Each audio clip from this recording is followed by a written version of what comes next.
txalekoen kontua, zela moldatu izan zara txalekoekin, urteatan zehar? Bai, txaleko lehenengo egin justazen, zerak, Pedro Nandriek, Marian Angelesek, bai, egin joan arzuan egin zituen txalekuek, eta gero harek Pedro esaguzen, Marian Angelesia azpertzen zitea ziok, eta ezak izan da, zei giztiok esaten idoia ikisteko.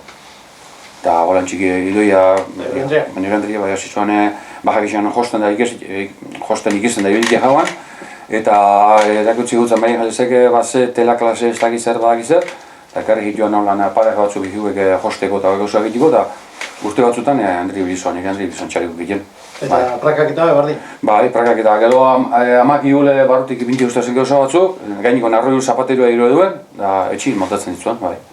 Zema kostu diteke holango txaleko bat eta... Gaur egun, gehixin bat jo egizek zestuan ekin da, zestuako zapateru zedutzena, zapateru badok, baina zitu beste batzuk, Naparroko harri gautzaila Santxin, egitu, eta haren bastante merkia egin duz, baina hemen txaleko bateko egin adibidez, €100, €100 da prakape, €100 bat dolan.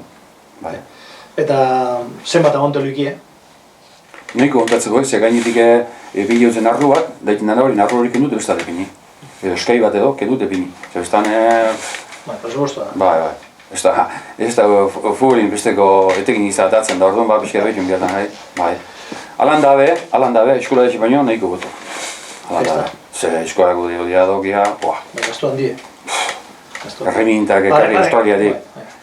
Erremintak eta egurre eta... Egurre, bueno. Hemengo horik ez da eragiten ja, hemengo askorarik. Bai, untxe aziri urnietan da hau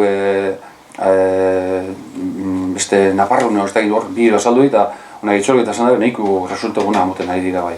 Bai, nahiko guna bai.